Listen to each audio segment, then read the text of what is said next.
Fish oil is number one. So usually I will take krill oil, but for some reason lately, I guess a lot of people have discovered krill oil, so it's actually kind of hard to get. It's sold out in a lot of places.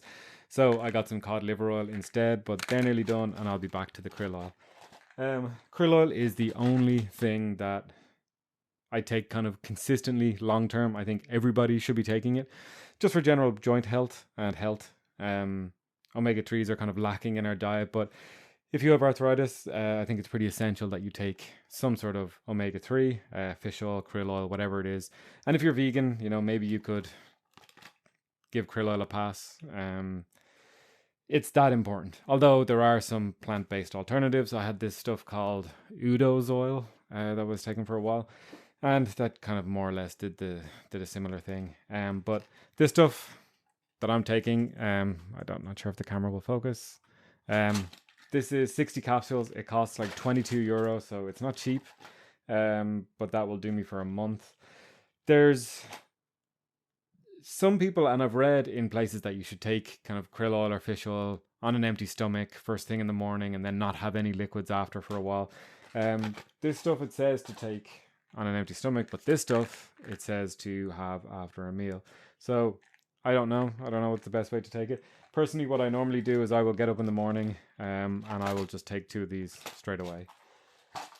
And that's kind of my number one supplement. To be honest, I dip in and out of a lot of different supplements and I change it up all the time. But krill oil, fish oil, that is the one thing that I think is super critical.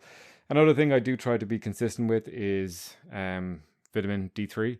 This is like a sublingual spray you put under your tongue. But vitamin D3, very, very important in general. I think this has been linked, or like a lack of vitamin D3 has been linked to all sorts of problems, sicknesses, susceptibility to viruses and stuff like that. I think we just don't get as much exposure to the sun as we actually need. So that's another one I try to be consistent with. But to be honest, that's it. That's the bulk of my supplementation is those 2 things. That's it. But I am taking some other stuff at the moment, so I'm going to go through that. This is called Ion Gut Support. This is from a company from a guy called Zach Bush, who I have a lot of time for. He seems very smart and I like the things that he says, so I naturally went and bought his product. I've been taking this probably for about 6 weeks now, and what this is actually meant to do is repair something called a tight junction in your gut. So there's these points in the lining of your gut where your gut's meant to allow certain like vitamins and proteins, amino acids, all that sort of stuff to actually enter into the bloodstream, the stuff you want in the bloodstream. And apparently, and the guy that runs that company linked it to glyphosate, which is that pesticide, your tight junctions can break down. And that's what's often known as leaky gut, which is where larger particles that shouldn't be getting through kind of into your bloodstream are getting through. And this is meant to repair those tight junctions to stop leaky gut. And a lot of people reckon that arthritis and kind of inflammatory conditions that are triggered by food, or often triggered by food, that leaky gut is a serious contributor. So I've been taking this for a few weeks. In terms of flare-ups, I'm doing really, really well lately. I don't know that this has anything to do with it. And to be honest, that's the reality with supplementation in general, because you can take this stuff. What's placebo? What's not placebo? Who knows? But I'm probably going to get another bottle of that. Actually, here's a top tip. Here's what I like to do is go on something and, maybe I'm feeling a benefit, maybe I'm not, but then I go off it. And I think it's often easier to feel the difference when you stop taking something versus when you start taking something. So that's the Ion. Another thing I've only started recently is glucosamine. So glucosamine is kind of known as a joint repair supplement. So this is glucosamine, chondroitin, and MSM, and collagen. So all of these things are kind of any sort of joint repair or joint support supplement that you get will generally have all of these things in it. And I'm going to take these again for a couple of months and see how I get on, and probably then back off a little bit like I always do. Like I said, the D3 and the fish oil, they are the things. They are my mainstay. I'm always taking them, and I think everyone should take them. These I'm just kind of experimenting with, and I'm gonna see how it goes. And then the final thing I have every day before I eat. Hang on 1 second, I'll be back because I have to get it out of the fridge. Okay, you've almost certainly heard of this stuff if you've spent any time on the internet because it is absolutely everywhere. AG1, athletic greens. I take this and I have been taking it for, I guess, probably about 8 months now. It's expensive. It's probably too expensive. Do I think it's worth it? I don't know, to be honest. Again, it's one of those things. You can get a placebo effect. Maybe you can feel good. So again, what I'm going to do is I'm going to stop taking it.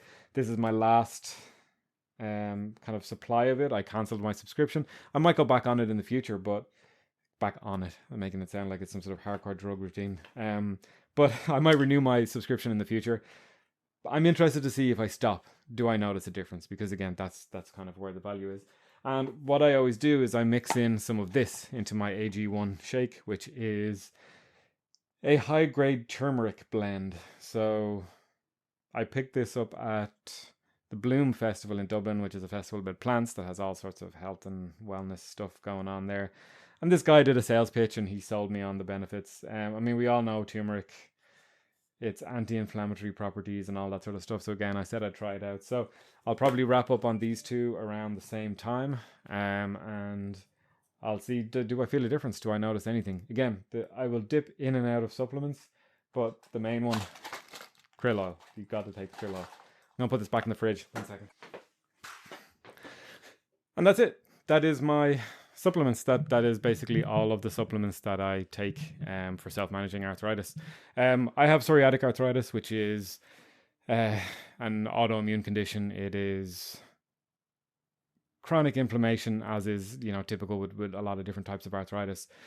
So naturally people talk about supplements a lot, and there's a lot of supplements on the market. And supplementation is interesting because I think even though every bottle or every supplement that I have says, not a substitute for a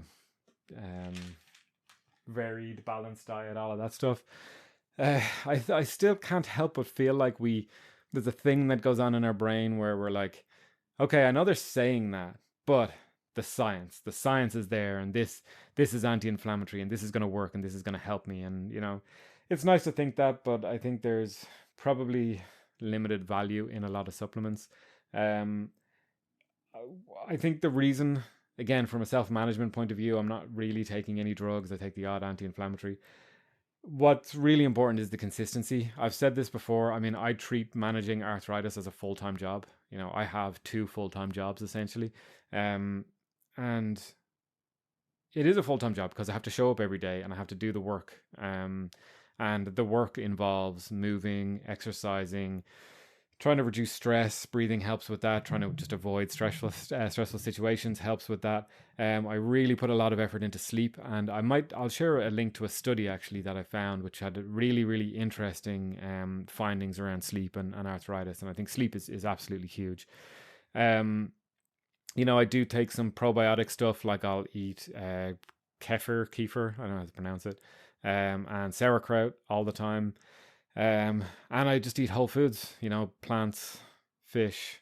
That's about it. Try to absolutely minimize the amount of processed food I'm having, minimize the amount of sugar. When I do eat sugar, I'll try to have it like after I've had a bunch of vegetables, after I've had fiber, in an effort to reduce the glucose spike that follows. So I do all these things, and it's a full-time job. And to be honest, the supplements, it's such a tiny part of it, which is why I wanted to make this video. You can spend a lot of money on supplements and you can take a lot of supplements, but it's an optimization. They're like the last 5%, I think. Again, except the fish oil. I do think there's a lot to be said for fish oil.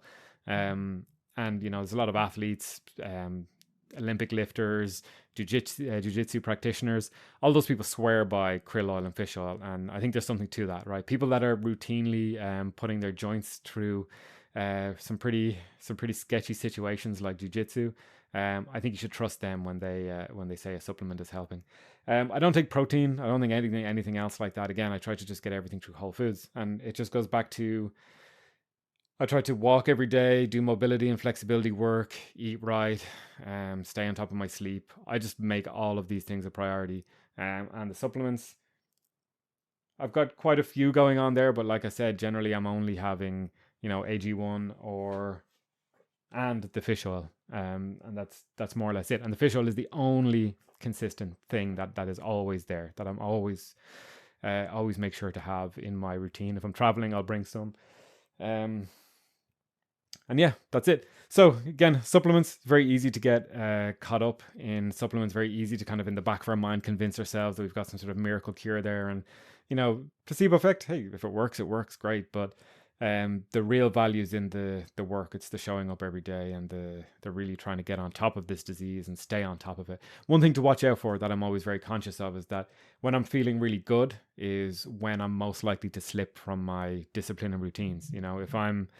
If I'm not feeling sore, that's the time where I might, skip a workout or eat a load of ice cream or eat a load of chocolate or something like that. That's when it's easy to do it. When I'm really, really sore, it's easy to say, no, I'm not going to touch anything. I'm going to be super clean because I'm feeling the pain. It's very visceral. But it's when you're feeling good and you're in a good mood, that's when it's easy for the things to slip. And supplements aren't going to save you there. You just kind of got to stay on top of it. So they're the supplements I take. If you're not taking fish oil, take fish oil. I think that's the main thing.